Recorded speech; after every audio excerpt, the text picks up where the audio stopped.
Three, two, one.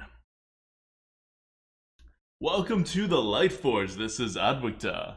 This is Merps. Hope you guys are having a great start to sunny weather and the summer. It's getting pretty warm over here, getting a little bit hot, so great time to stay inside and play some arena.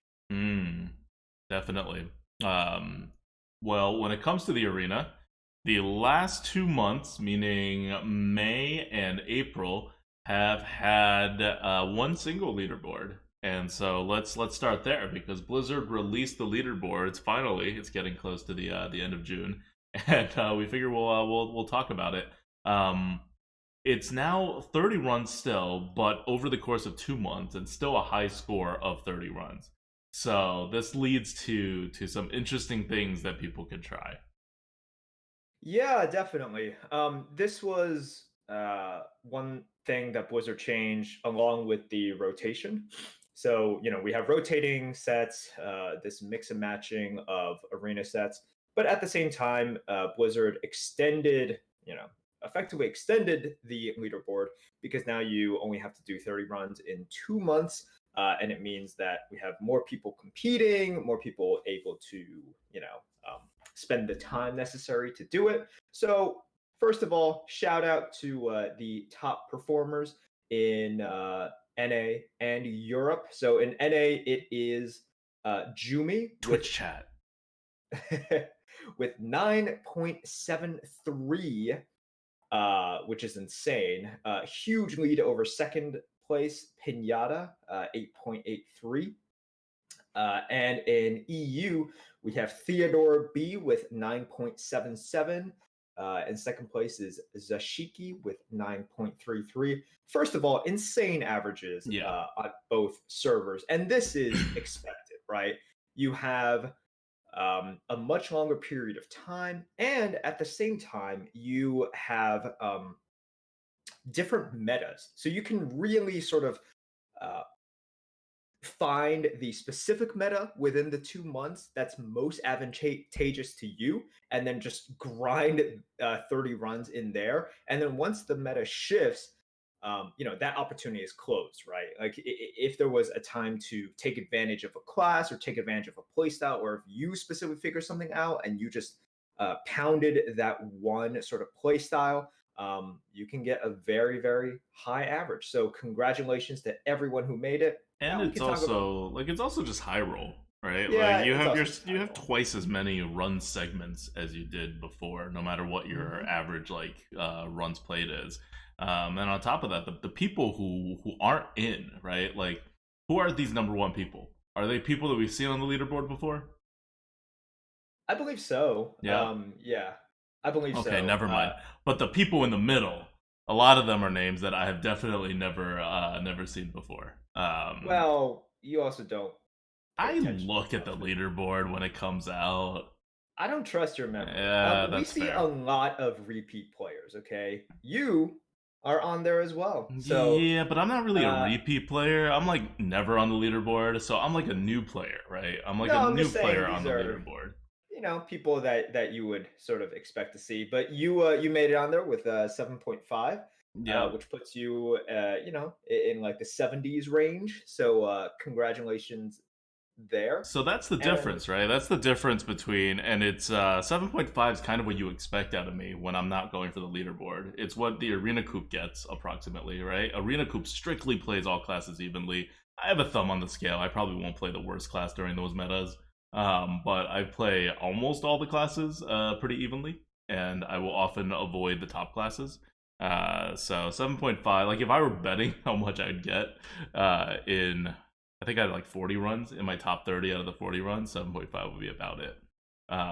And what do I know? I normally get like what, low 8 point somethings or high 7 point somethings when I'm focused on a particular class. I don't know. something We like have to that. look back into the old ones for the 2 or 3 times that I've been on the leaderboard. And during those times, I'm like somewhere in the top 15, somewhere like below top 10, above top 15. I forget the exact numbers. So this is why I'm like I don't even like yeah I know I was gonna be on the leaderboard, but it's kind of like meaningless to me because I'm not like trying to get a high score. I'm just kind of like screwing around. And before when it was not tracked, it was fine, and now it's not. And now it's tracked and it's fine. My name's not really on there.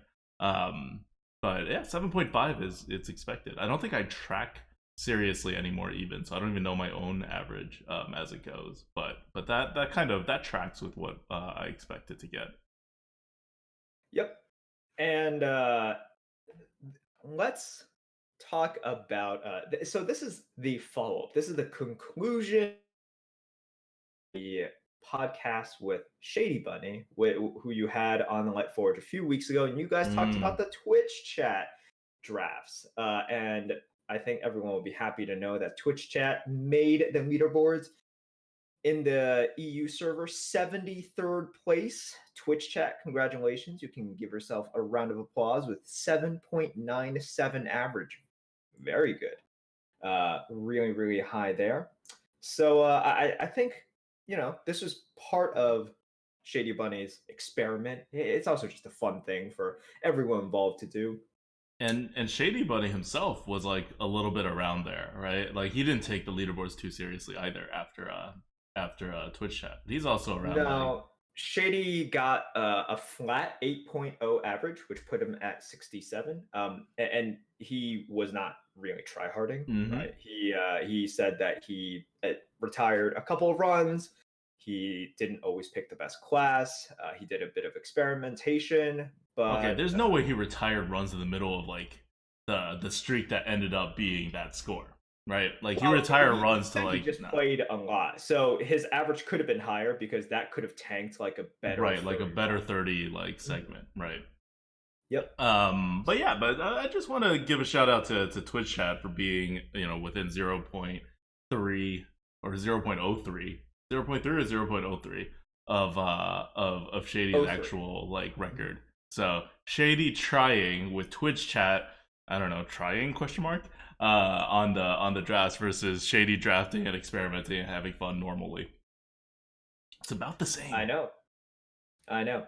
I think, and if Shady were here, I think he would admit this as well, where Twitch chat, like, sort of part of the reason why I think Twitch chat was able to do pretty well during these drafts is the meta that they went through as well, in which they were able to pick Warlock a lot. And I think picking Warlock is pretty easy. Anytime you have a meta in which you can pick a class that has very easy sort of draft um, guidelines, right? You're gonna do pretty well with it. So like Twitch chat, because I watched Shady quite a lot during that time. During my time off, I just watch Hearthstone streamers. Um, they picked a lot of evil geniuses. They picked a lot of abyssals. They picked these power cards, but these were sort of idiot-proof picks, right? Sorry, Twitch chat. I didn't mean to offend you there. But if let's say the meta was rogue and hunter sort of centric, right? I would have been curious to see how Twitch chat would have done because those are two classes which uh, are just require more nuance, require a bit more understanding in order to draft historically. So not to take anything away from Twitch chat, but I think they did luck out a little bit in the specific meta that they were in. Cool. I'm gonna take nothing away from Twitch chat. I think it was amazing. And also, I'm curious about what Shady will do next, right? Like because this is the kind of format we haven't seen before on the leaderboard. Well, see, I So think you're also giving too much credit to Twitch chat and not enough to Shady no, but for that's what I'm desperately saying. I want to playing see on what this Shady deck. will do next because at some point he's gonna try for the leaderboard again, right? Like really try for the leaderboard, not like just play games, right?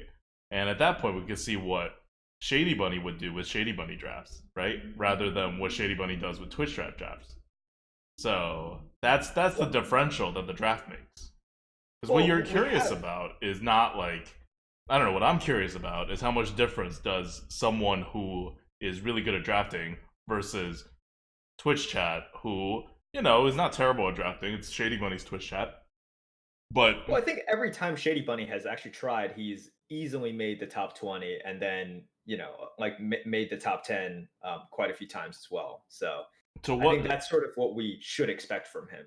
Okay. So what? But the numbers are different now, right? Like, Yeah, the numbers are different. It's all relative though. so what's number 10 in EU right now, win rate wise? Oh, it's 8.8. 8.8. So that's like Yep. one win. That's approximately one win Yep. is the differential between between a presumably very very good and suitable draft for Shady, right? It's him drafting his own style, Hmm. versus chat doing an approximation of what Shady would draft mixed in with a couple of meme picks here or there. Yep. That's a pretty decent difference. That's a pretty big difference. I mean, I remember watching his channel, and then sometimes chat would like pick 5 cards differently than he would. Like Hmm. it was it was pretty different. Like 5 cards in a 30 card deck. That's Yeah, really different, yeah, right? yeah. And then he would play the role of like the disappointed parent, right? Where he's like, "Oh, Chad, I thought we talked about this." So there were like a decent amount of times that happened, and then once or twice it would be or I would say whenever Twitch chat sort of messes up, and by messes up, I mean they pick something away from what Shady would pick. So It's you mean when they teach Shady how to draft?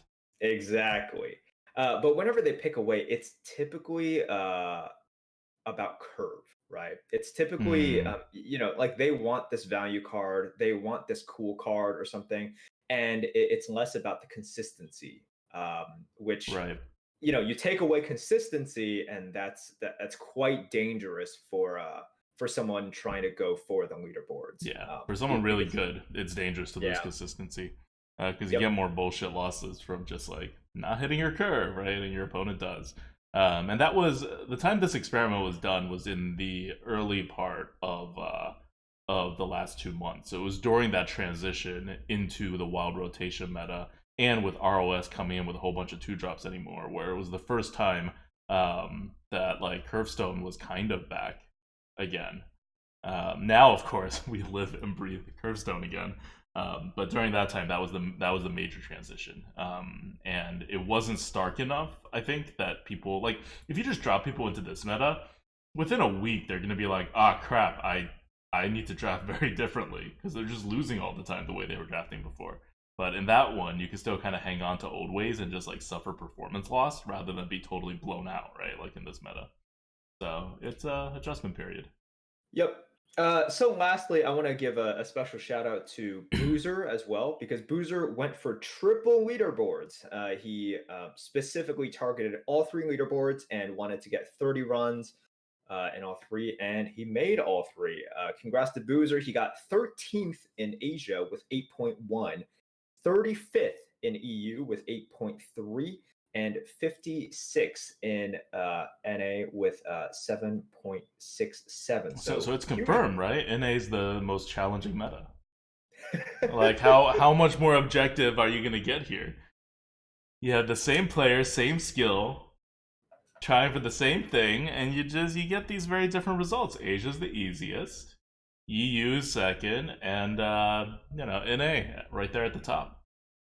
There you go. Thank you, Boozer, for proving what we all knew, anyways. But science always requires more experimentation. So thank you, Boozer, for playing 90 runs to prove the most obvious statement Mm-hmm. in Arena. All right, cool. Congrats to everyone who made it, and hope you guys are having good luck during this 2 month rotation as well. Yep. So that's it for the leaderboards. Let's dig in to. Do you want to do deep fried meta, or do you want to talk about the upcoming Yeah, let's kind of talk about the competition for us? upcoming thing a little bit. All right, Okay. Okay. let's before we bore people with improving With improving the play. arena, with actually Oh like God, adjusting to this whole thing. Like that's what I feel. I feel man. like I've listened to like the last two podcasts since we've been in this Rise of X meta, and we've covered it a bit, but we haven't really dug into this whole like curvestone curve thing and what it actually means on a deep level. So I want to go there. I definitely want to go there. But something came up last week. And Something did come up. something came up. I was at work and I got DM, PM. I don't know what they're called. Those fancy private message things in Twitter from Frodan, and he's like, "Hey, you up?" And I was like, "Yeah, I'm working right now." But Twitch Rivals is back, and I have been asked to defend my crown with Tex. And Tex, I contacted immediately afterwards, is also in. So that's what we'll be doing next Wednesday. It's like super short notice. But I was able to get the day off, and so me and Tex are going to defend our crown in the new Twitch Rivals, which will feature. I don't know if it's going to feature more people, but they've updated the format to I think a better format. Like they're improving their format system and they're upping the prize pool, and it's going to be a lot of fun. So it's going to start at noon Eastern time, which is 9 a.m. West Coast time, and who knows what wherever you are listening to this from. But if you are not busy, check it out. It's going to go on for the entire day, basically, just like last time, and it's going to be super fun. All your favorite arena players, well, all your favorite arena streamers are probably participating, plus a lot of constructed players and other Hearthstone personalities as well. Yeah. So if you guys are interested in watching that, it will be on the Twitch Rivals Twitch channel. So that's twitch.tv/Twitch Rivals. We will also be streaming from this channel as well.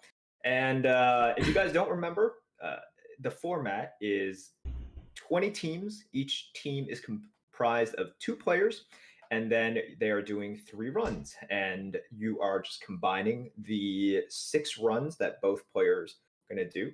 And there's 2 phases of competition. So phase 1, everyone just gets into the arena, tries to get as high of a score as possible. And then phase 2 is what they call the final showdown, where the top 2 or 4 teams, there's a little bit of confusion here, and I'm not exactly sure what it is either, but either the top 2 teams or the top 4 teams will duke it out for first place. So they've added this sort of second phase to it, whereas before, to when you won, it was just one phase, whoever got the highest score won the whole entire thing.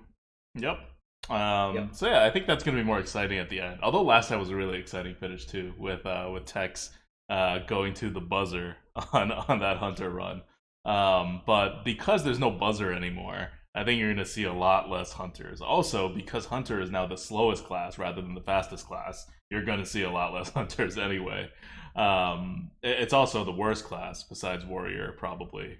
Just a lot less Hunters overall. So yeah, but it's gonna be exciting, and hope to see you all. Hope to see you all there. And Merps, I don't know. It's kind of up in the air right now. Whether Merps will be because it's up in the air right now. But hopefully Merps will be in the competition as well with a partner. And then we'll do our normal split where I'm on twitch.tv/Odd Yeah. Merps is on Grin and Goat. It's very much up in the air. I had a partner. I was paired with Hafu, and then essentially Hafu will not be able to do it anymore. So You we'll can like see. petition We'll see. Frodan to be like, give Grin and Goat a spot, because I'm not on Grin and Goat. All right, I didn't win on Grin and Goat. I was just like, you know. Oh yeah. Well, I mean, he said like, no. The issue isn't like I need to find someone who's invited. Like I'm basically invited. It Oh, is. so then, Yeah, yeah. but then That's you not could, the but issue. then you can pick up any like arena player, right? So you're, I could. yeah, okay. So I got worst some comes to feelers worst, out. you're still gonna be in, right? You're trying to find. Merps has this thing where he wants to be with like fun people, rather than tryhards like me and Tex, who are apparently just Disgusting, not just right? yeah, they're not Disgusting. fun. Like when we play, we're gonna be just like dead silent and be like, "Ugh, move mouse from one creature Do you to guys even talk to another." each other during the thing? No, why would we do that? That's just Oh God, distracting. that's You disgusting. think I could help Yeah. Tex? No, definitely not. You But think I'd listen to him and be helped? however, I'm surprised you guys don't communicate to prevent each other from queuing into each other. Oh, that would be smart. But I think we were on just very different speeds anyway. Like in the last match, that it didn't really matter. But in this one, maybe a small amount of communication to make sure we don't queue up into each other. You guys, because I mean that's like a huge hit, right? that's a huge hit. Like one of you necessarily has to lose. Yeah, So yeah. yeah, And yeah, if you guys are wondering, like it's a Twitch event, so the downside is you can only invite people who are like Twitch affiliates at least. So people who are just like totally non-streamers, you can't yeah. you can't invite. So we know a lot of very very good players who are not who don't stream. But yeah, we'll see. We'll see what ends up with Merps' situation, and if he gets someone who's more fun than us. Okay. So that's Twitch Rivals. See you guys on Wednesday for that. Tuesday night we have a normal stream. Well, not a normal stream. We're practicing for this event, and Tex will join me on the Tuesday stream, and I'll get some tips from him on how to destroy the meta. I'm also like I started out the meta a little rough. I think I still average like 7 to 7.5 wins per run, but I was like having such a freaking hard time hitting even 10 wins. And lately, it's kind of like opened up, and I've gotten a lot of really good results in the last week, including freaking your Friday night. Okay, Friday night, Merps comes onto the stream to like talk about Twitch Rivals and like Pokemon and whatever else for like an hour and a half in the middle of my like 12 win like rogue run, and as I'm just like sitting silently like here listening to Merps' commentary, doing these like ridiculous plays as these games went back and forth where we were hovering like on the verge of death and like we lost the board 2-3 times per game before regaining it. It was like really exciting, and I'm just like, think for 2 minutes, click, click. So you guys should look forward to that being on That's on just your YouTube normal on like stream. Thursday anyway. That is kind of my normal stream. I don't know. That Why is you your guys normal watch. stream. I have no idea why people watch it, but they do. I mean, I don't understand what like a lot of things that people like, but they do. Humans are very interesting. They are. That's They all I are have to very say. very interesting. Very, very interesting Mm-hmm. and just Um. confusing. Okay. Any last words about Twitch Rivals? No, no. You know, we got a little bit of intrigue. You know, we got you defending your crown. Last time it was really fun. Oh, and this time, Oh yeah. Twitch heard a lot of the feedback from the community, not just the arena community. I think anyone who watched it would give this feedback as well. We have a member of the arena community commentating, and as a caster, it is going to be Dreads. Okay, Dreads was so fearful of going up against me in this competition, he decided to run away with his tail behind his like between his legs and just be a caster instead. You can't lose if you're not in the competition, you know. So So yeah, so we're gonna have someone who like actually knows the arena very well, like very very. It's yeah, Dreads, It's like Dreads is like top of the leaderboards every month. He's on complexity. He is very knowledgeable about arena, and so he will hopefully politely fix anyone else casting's arena, unfamiliarity with arena driven comments, and will provide answers to anything. yeah. So I'm looking forward to that. I think it should really make the experience a lot better for viewers. Yeah. And we'll Yeah, see. I mean, like, just watch the thing. Just watch it. yeah. If you guys watch it and support it, and it gets a ton of views and a ton of interest, we'll get a third one. Right? Mm-hmm. That's the thing. It's like Yeah. TV shows. If you don't watch it, it gets canceled. If you watch it, If you watch it, it comes around every 6 months, okay? And then as arena yeah. players, that's like infinite times more frequently than things come around. So please watch it. But yeah, I hosted Dreads after the stream Friday night, and then he's like, "Yeah, I'm Team Odwick. I think I got in trouble with people for saying that, like over Team Merps." And I'm like, "Yes, got one person who believes on the casting desk." I mean, from the amount of times that Dreads misplays, that's not. This is just like add that to his misplay list. I mean, it's fine. It's cool. It's understandable. It's fine. He took the wrong choice. All right. So anyways, guys, we'll see what happens here. Let's talk about the meta. Let's talk about the meta. Let's talk about the actual Good, honest to earth, rise of the mech meta. And this is also going to be the meta right now, because I don't know. I don't think Blizzard's going to make a patch in the next few days. So this is going to be the meta that the Twitch Rivals event is going to happen on, in any case. And the primary objective, the first thing I told Rodan is like, oh, well, unlike the last time you did this, this is actually going to be just like a rogue high roll, like meta. So whoever's going to end up with 3 rogues has like this huge, ridiculous advantage. And if you look at HS replay right now, druids are up too. So I've played with some rogue, some druid in the recent patch, and they are like really, really good. And those are also both classes that HS replay traditionally does worse on than top players. So it'll be a very rogue and druid meta, I predict. Yeah, so if you guys don't know, during the first Twitch Rivals event, essentially you could redraft and re-roll as many times as you want. Like the only constraint was time, right? You needed the best 3 in a row, but you could basically decide when you started up the run. So you know, Shady Bunny was known as the re-roll guy, and he re-rolled for like an hour straight. But that's gone. So that amount of control, that amount of sort of skill testing, like a lot of people are laughing at Shady, but that was just him exercising his skill. Mm-hmm. And that is gone. So this is going to be even more high roll, as you would call it, right? It's Yep. like, all right. And if your first run is going to be like hunter, warrior, and priest, well, You're gonna good luck. take priest and pray you high roll. Yeah, you're gonna take priest, and then you're gonna say, okay, I not only have to high roll this, I have to take risks in the draft, right? I have to take like all these really swingy priest cards, and it could Yeah. end up being fine.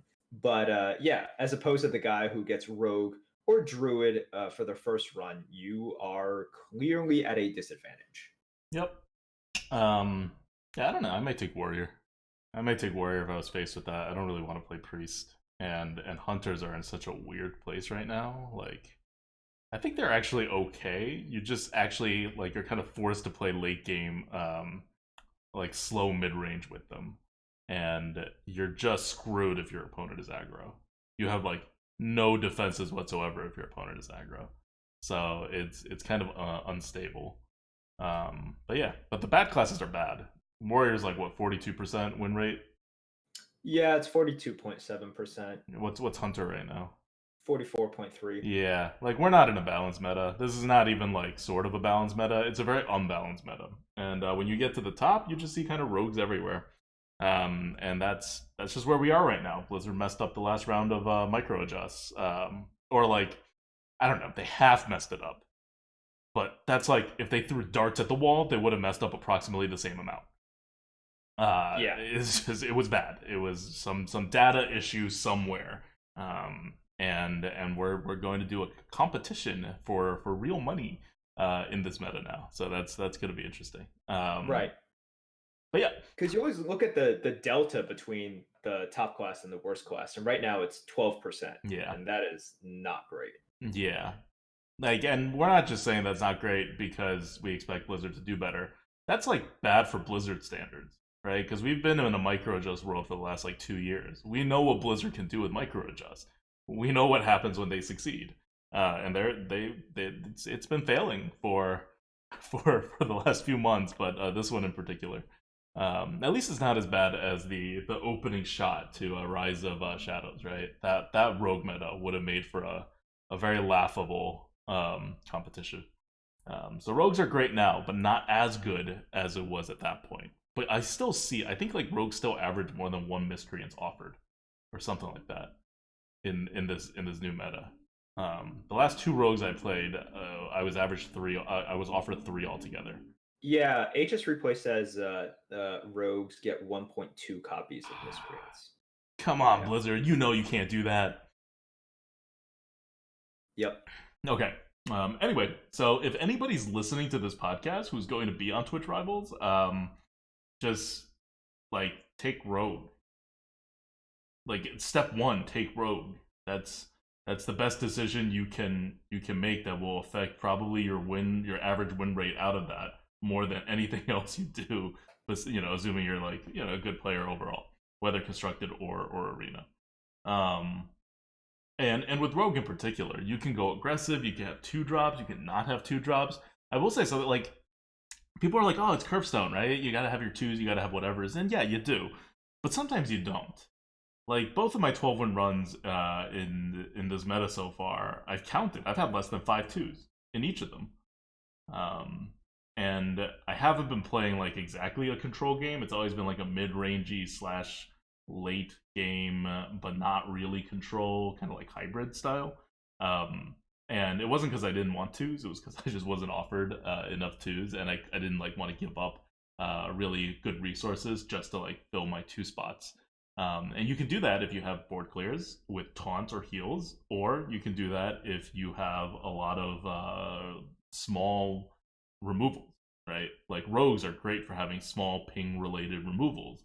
And so if you could do that, you take control of the game like Rogue usually does on turns like 3 and 4, and you have the board by like 6 and 7. So yeah, you don't have 2 drops, but you still do what you need to do in Curvestone, which is get the board. So if you're able to do that, you also have this advantage of being like less vulnerable to losing, to like what to do when you lose the board. Because I see a lot of decks that get put together that's like, so what do you do if you lose the board? Nothing, you just lose. And it's like, okay, it's fine, you're really good at getting the board, and you convert getting the board to getting a win very well. But just based on chance, you're gonna knock Curve out now and then, even if you have like 8 2 drops and like 5 3 drops. That's going to happen, and you just lose those games.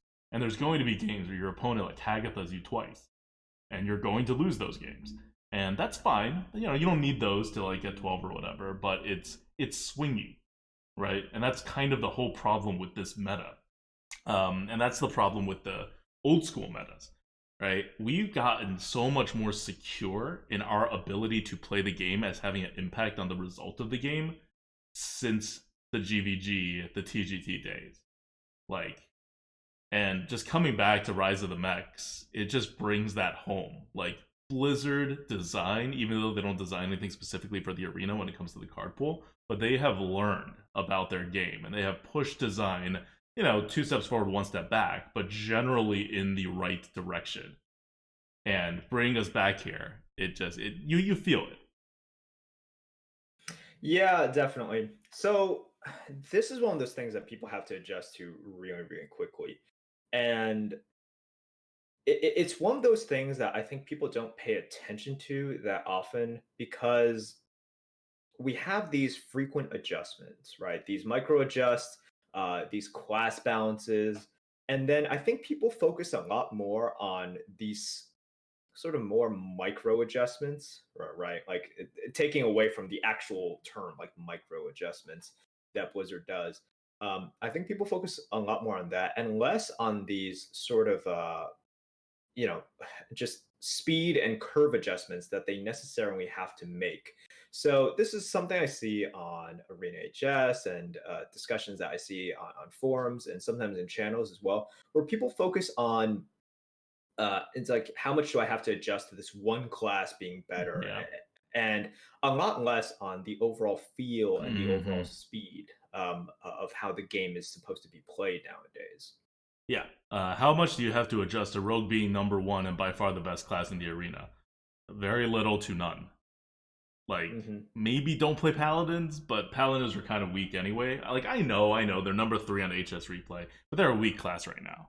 Like, they're that high because it's hard to mess up how you play Paladin in this meta. Like, it's a more brain dead class than Priest, which whenever Paladin becomes more brain dead than Priest, something's up. And that's because it's Curvestone, and Paladins are good at Curvestone, and so they reduce Paladins' power with micro adjusts until Paladins are like just pretty good at Curvestone, but you can't do anything besides Curvestone, and so you're just at the mercy of everything being handed to you, and your actual skill and play matters a lot less than if you are a rogue, a druid, even a mage or shaman. And mage and shaman were taken in very random directions. And I still think there's so much more skill applicable to mage and shaman than Paladin right now. So that like the corollary to that is so that in the hands of a good player, like a really good player, Paladin's win rates would actually be lower than Mage and Shaman, despite HS replay, Mage and Shaman being lower than Paladin. Yep. All right. So, what do you want to talk about specifically for the curve? Because I have a couple of things I want to talk about, but I don't know what your plan is here. All right, so we figure we bring back deep fried meta, and really drill down a bit into how this curve thing works. I know I just told you the curve doesn't really matter that much if you build a deck to specifically counter the curve, but that's very specific, right? The curve should always be on your mind, and you should always know how the curve functions, because you're either building a curve or you're building a way to counter the curve because you don't have a curve, or like in addition to you having a curve for like protection. Either way, you have to know what the curve does. So the easy thing to start off with is you need an absolute to like have a curve. We keep saying this, but you need an absolute minimum of 6 2 drops or sometimes 1 drops depending on what class you're in or how great the 1 drops are. Like 4, 4.5 to 5 3 drops, 4 drops, 3 5 drops, and like after that it doesn't matter so much. So that's like the super high picture overview, right? But that doesn't really tell you all that much besides how to draft.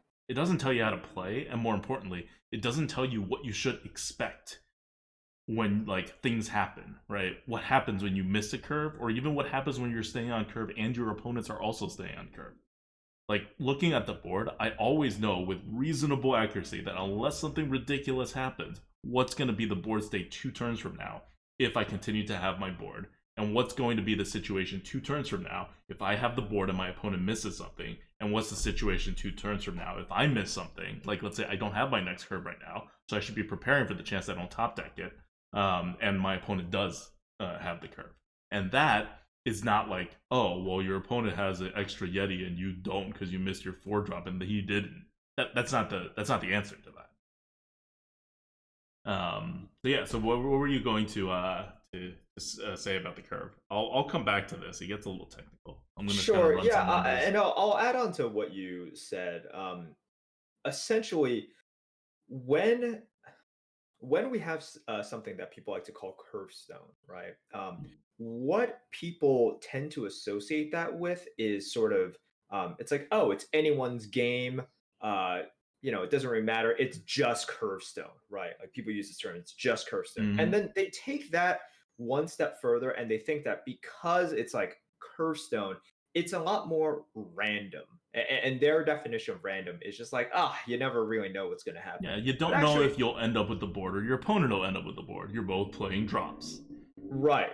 However, this sort of randomness that people associate with Curvestone, a lot of the times it gets mixed up, and people think that Curvestone means unpredictability, whereas Curvestone is actually the most Yeah, predictable. that's the Yeah, problem with it. That's why it's not fun.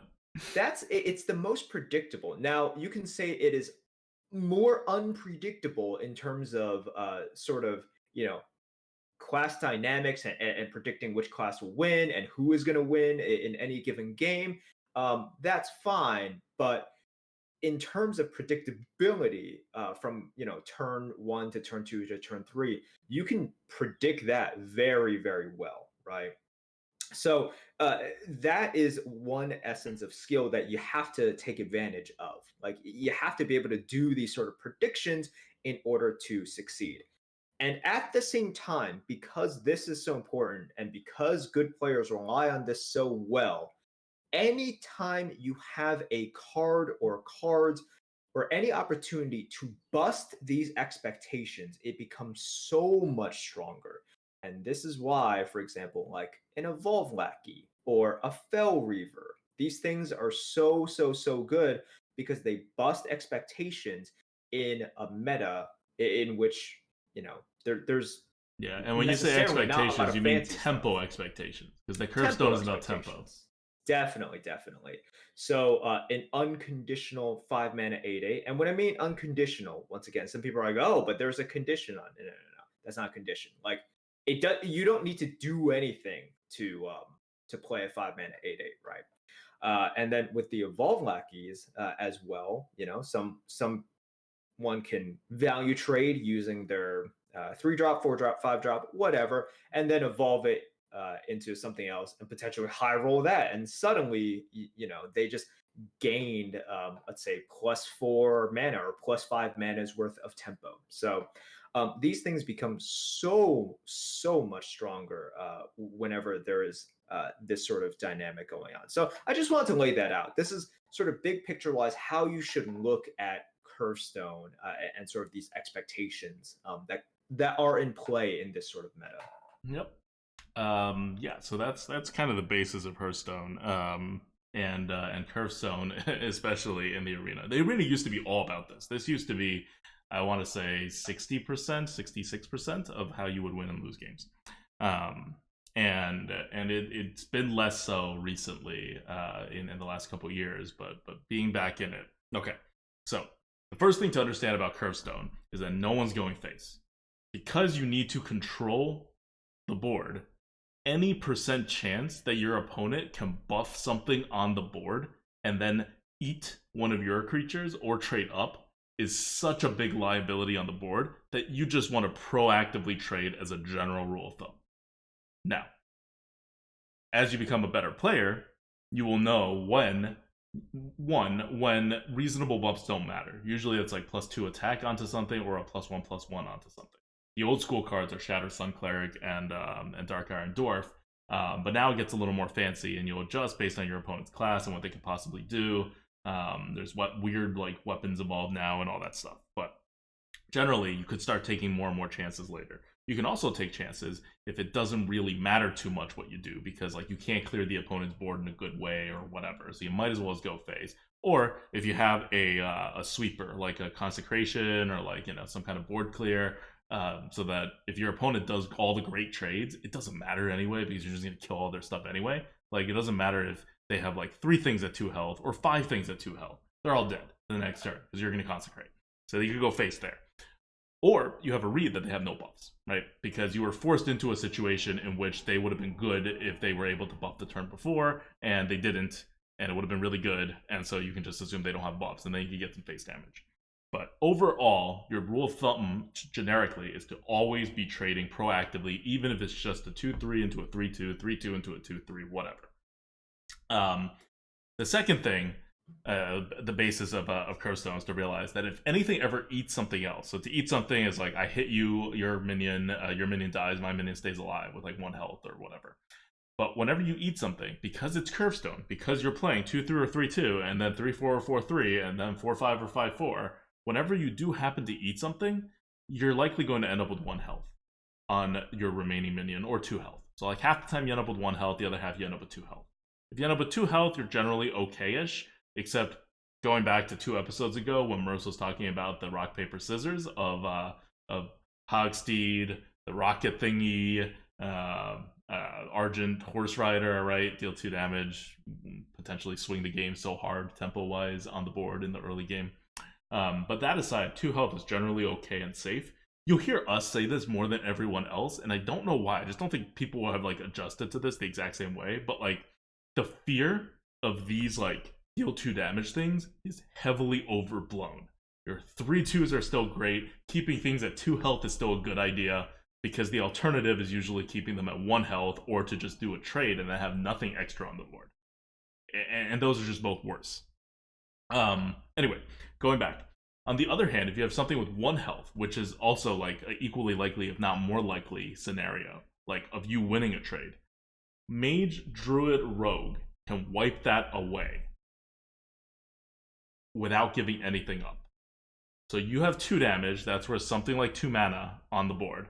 They can spend 2 mana to hit you. And that's if you end up with a 2/1 on the board. Anything higher than a 2/1 on the board, assuming you control the board and they don't control the board, their hero powers actually gain them tempo.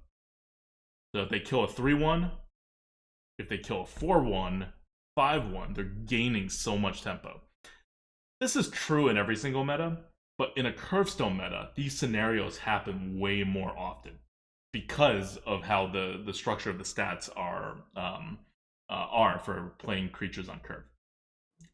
So that's an important note about why, like, rogues and druids or mages are just kind of really good regardless of their cards or like how Blizzard's adjusting them. Blizzard needs to like super adjust them down. But they won't super adjust them down because you know who doesn't know when to use their hero power and when to like play cards on curve? Like on turn 4, do you play a 2 and use a hero power or play a 4? On turn 5, do you use a hero power and play a 3 or do you play a 5? Your average player has no idea what to do in this situation. No idea. Like, assuming they have a target for the hero power that's not like a 5-1 or something ridiculous. And so they just do whatever like comes to their mind first, which is like a 50-50 shot of being the right move or the wrong move. A good player will always do the right thing.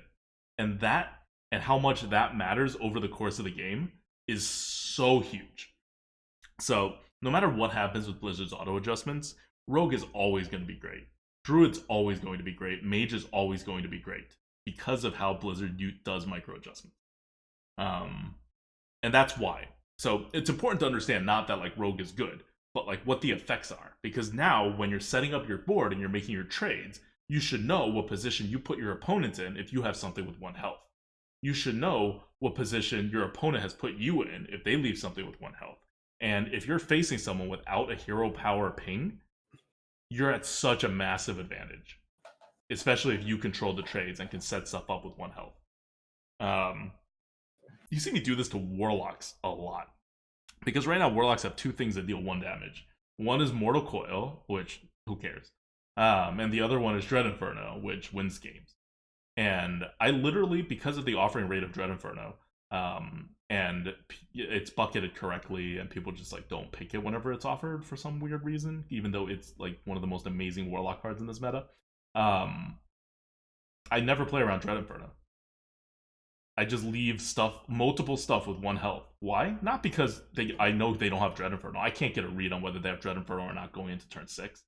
But it's because their chances of having Dread Inferno on turn 6 right now is something like a less than 20% chance. And the advantage that I can gain by setting up my board of all 1 health or like many 1 health stuff is so ridiculously huge against Warlock that it's just never worth it. I don't care how much I'm up and how much the swing would be if they Dread Inferno. In this meta, it is never worth it to play around Dread Inferno on turn 6.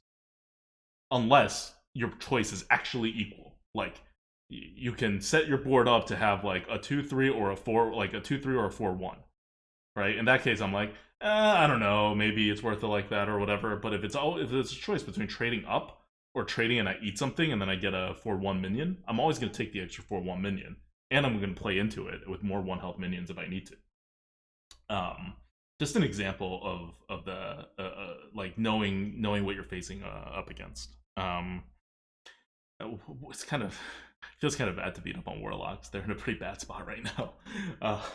But They are, and for a lot of it, it is just about if everyone is going fast, it puts a lot of pressure on the Warlock's hero power, right? mm-hmm, It puts a ton of pressure on them. One thing I really wanted to talk about was the coin, essentially mm, in a Curvestone meta, right? When you have a Curvestone meta, the coin and your decision with the coin becomes a lot more important. And look, I'm not going to talk about a complaint that I hear a ton of whenever we have a Curvestone meta, which is, uh, well, I go second, I guess I lose. Look, this is the way the game is right now. It's not perfect, but you're going to get the coin. And if you're going to get the coin, I'm going to tell you right now, you have to make the most of it. So, also, wait, isn't your win rate as player 2 up compared to past metas? I don't know. If it I'm is, I pretty think sure it's up compared to like 6 months ago meta. But if it is, I think it's helped out a ton by Rogue. oh, that's probably true too. Yeah, right. I will say that um, these days, non-rogues aside, you don't really want to be on the coin.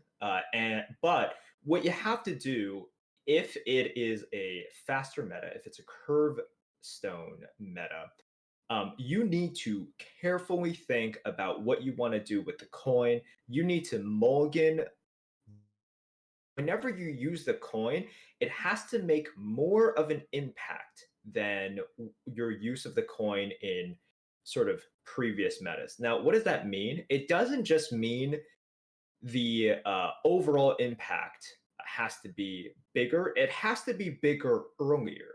So, if you're saving your coin to have that like huge, oh, I can play Flame Strike on turn 6, yeah, that's a huge impact. But remember, impact is also dampened by time, right? Like, so if you survived until then, great job. That means, the rest of your draft went well, you played well, and you also drew well.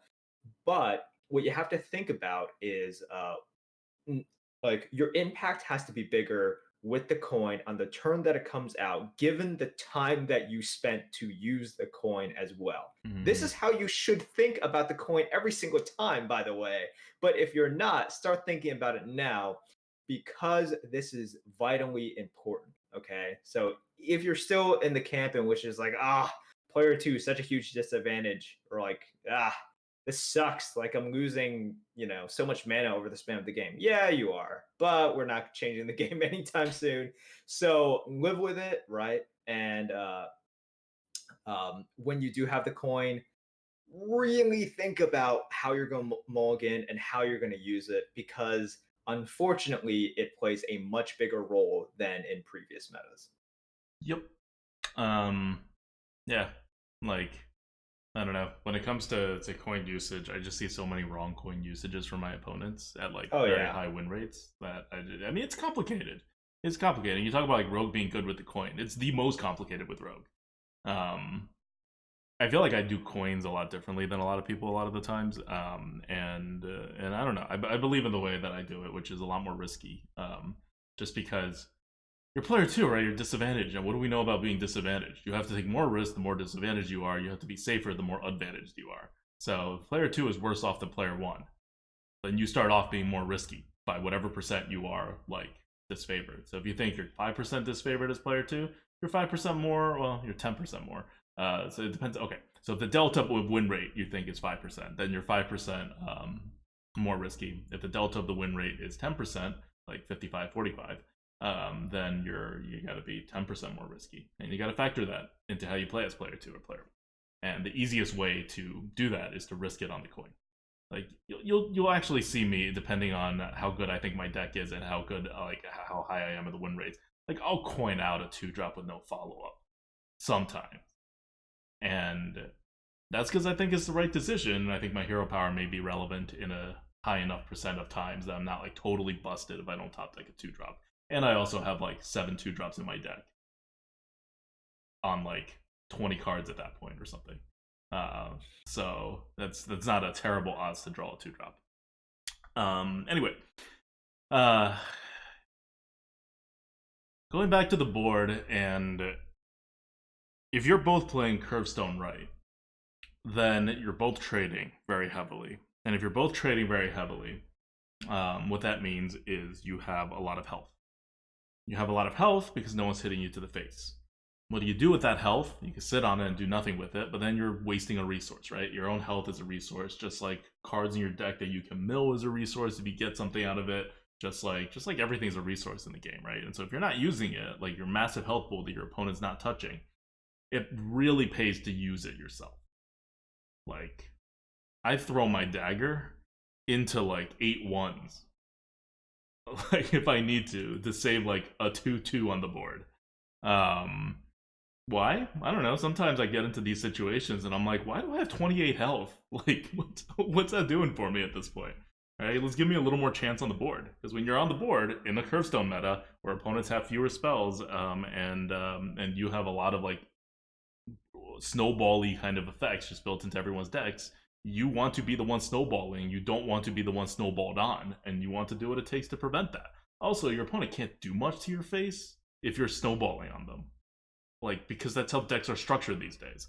So how much you fear of losing health it really has to adjust. And if you haven't adjusted that may be an element in which you can squeeze some extra value out of it. And especially with Rogue and Druid, the two best classes in the meta right now, that's what they do, right? And that's something that good players are more comfortable doing than bad players. Like, how many players are comfortable throwing your face into an 8-1? When I see an 8-1, I do that at least half the time.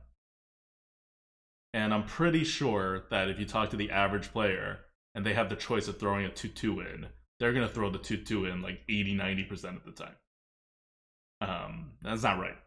But that's another way that you can get value. You can get value like that from all weapons, right? Just like overdrafting weapons.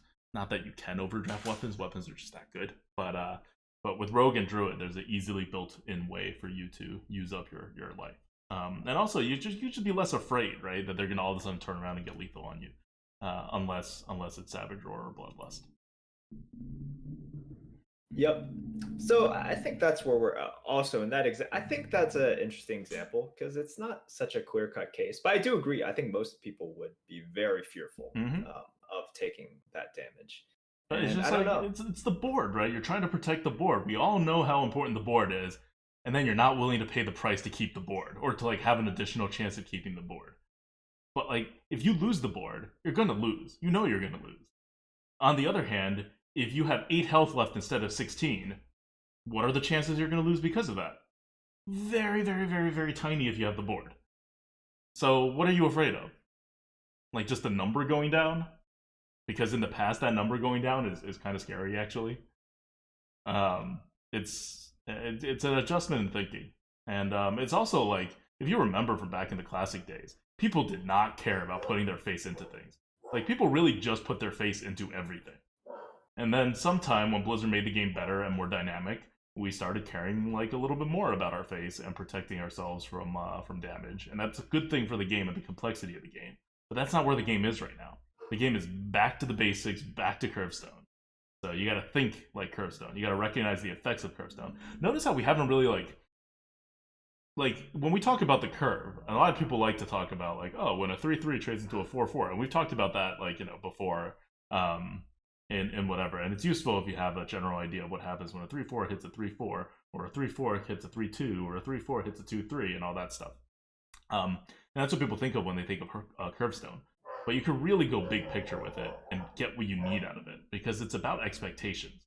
And if you know the possible board states that result 2 turns from now, and the percent chance of each, because you know your chances of hitting the curve, and you know your opponents, like in the aggregate big picture average, not your particular opponent in that particular game.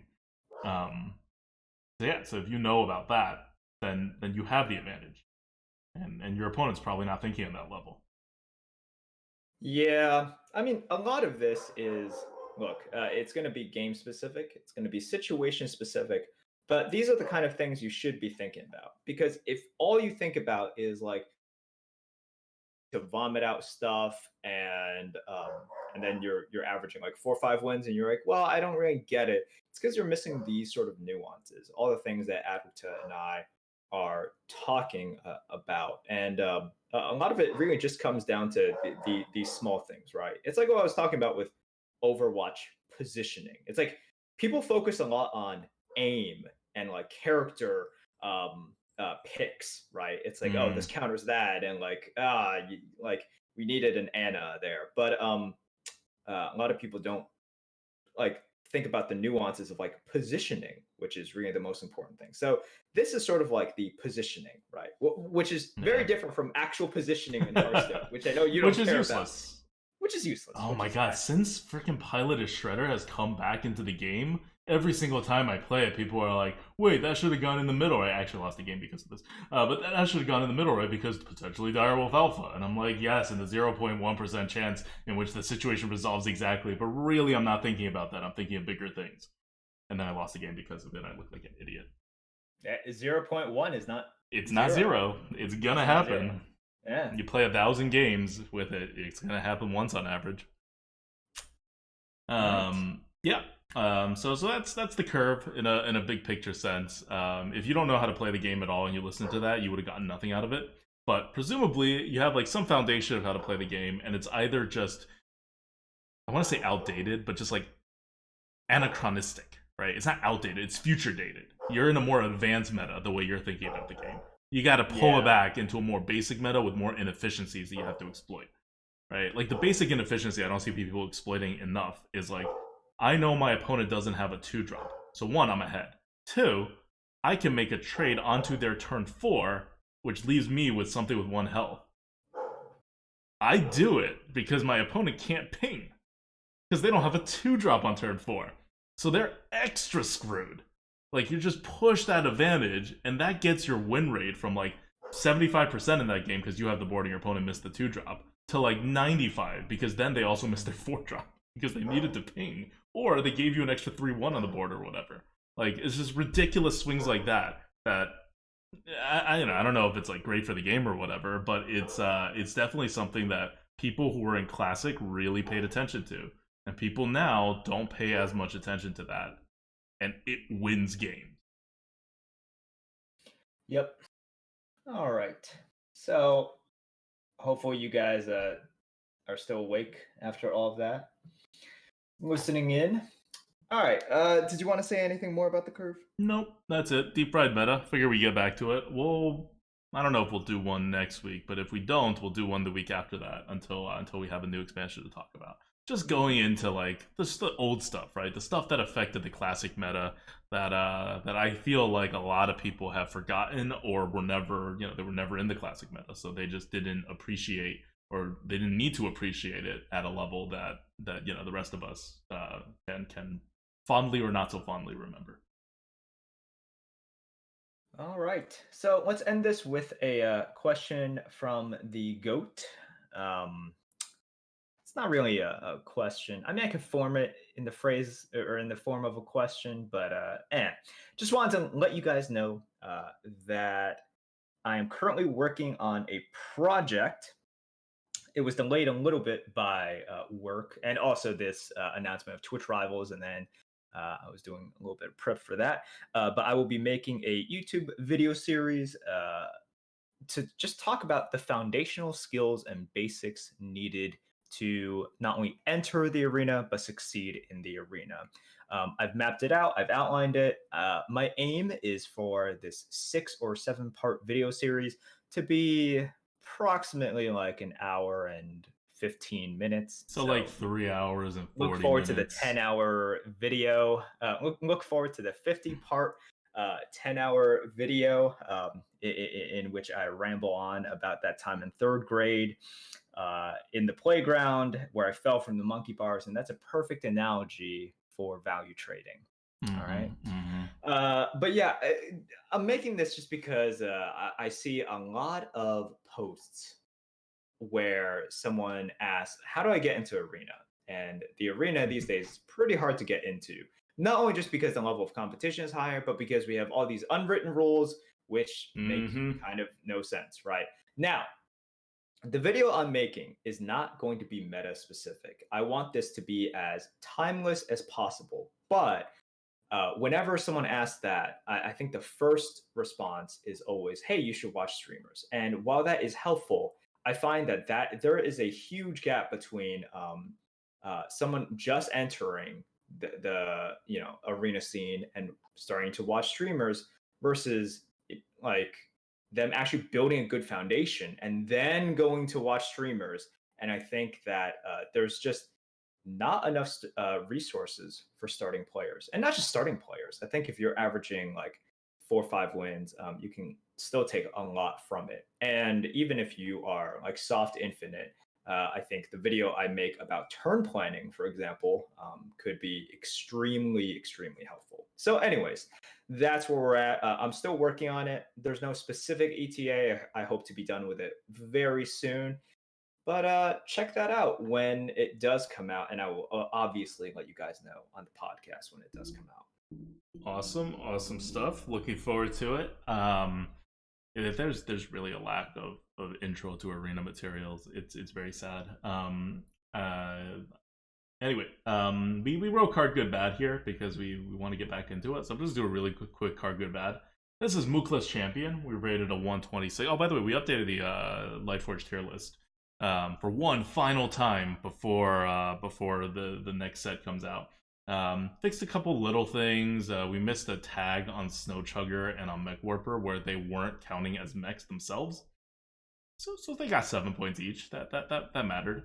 But most importantly, the bigger changes are the 1 to 2 to 3 point changes that resulted when we changed our offering odds to more precisely match our new bucket information that we got from Blizzard, right, from last week.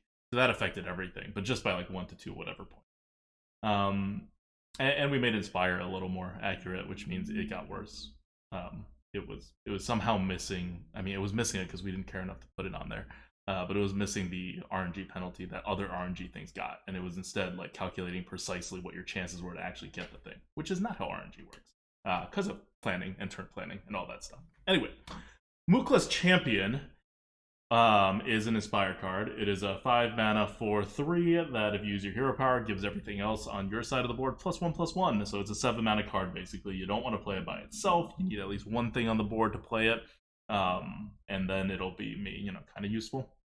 But if you have like 2 things on the board or more, then it gets kind of ridiculous. If you put a taunt in front of it, it is downright game winning so many times. We put it at a 126, which is really high, especially for its bucket, because it is a single card game winner. Remember what happens in Curvestone. In Curvestone, you're trading all the time because trading's the right move. That means your opponent has a crap ton of health. So at some point, you do need to like win the game. Like, people crap on snowball cards, but you need to actually snowball at some point, or else Curvestone results in nothing but extending the game until you run out of resources. Which, right, if you like are actually controlling the board, you could probably get enough card advantage out of it from good trades to like beat your opponent at that anyway. But why risk it, right? Mookless Champion ends the game when you are ahead. When you are behind, Mookless Champion does nothing. Like a dead card in your hand. So 126 is high because winning the game is very, very, very, very good. And because if you're a good player, the percent chance that you will have some turn on turn 7 and above in which you have the board is very, very, very high. So those are the considerations that make Mookla's Champion a very good card. You don't want too many of these though. I've had like double Mookla's decks, and they're not good because you get 2 Mooklas and you're like, what am I doing with it? You can have weaker, less all-in Inspire cards that do the same thing, right? Yep. Like Kodo is even less all in the Mooklas, even though it costs 7 mana instead of 5. Because Kodo is like 2/3/5s for what is it, like 6 mana or 7 mana or whatever. Whereas Mookla's Champion is 1/4/3 for 5 mana. Like, it's not like this is the most tilted, the most one-sided, most snowbally, most if you're off the board does nothing Inspire card in the game. And so you got to treat it as that. Like, just keep one in your deck. And you probably want another one that's like a Kodo or like a Silverhand or like something else that like scales with Inspire or with your board, right? Just so you don't rely on drafting the Mookla all the time. Not drafting, top decking the Mookla all the time. But keeping one in your deck is going to have a very positive effect, assuming you're playing a game in which you are going to be on the board at some point, when it still matters what your board stats are, which is pretty much every game these days. Cool. There's a plug for Mookla's Champ. I think that's it for the Lightforge today. Yeah, I think that's it. This is pretty good. We had a pretty good recap on all the news that happened, and hopefully gave you guys a little nugget of information that you can take to your games. Yeah, and after last week's 2-hour plus session, Taro bet that it would go over 2 hours. I was like, no, I'm going to stop you before 2 hours happens. And I failed. We wanted to keep this one relatively snappy. We'll be back next week with the results of the Twitch Rivals competition. Hopefully with the winner. We'll see if we can get them to be available at this time slot, or if the winner is us, that would make it very nice in terms of scheduling for the Lightforge podcast like last time. And we'll go also talk more about the curve as well. Not the curve, the meta. They're like the same thing now. Okay, that's it from us. Until next time, this is Adwicton. This is Merps. See you guys.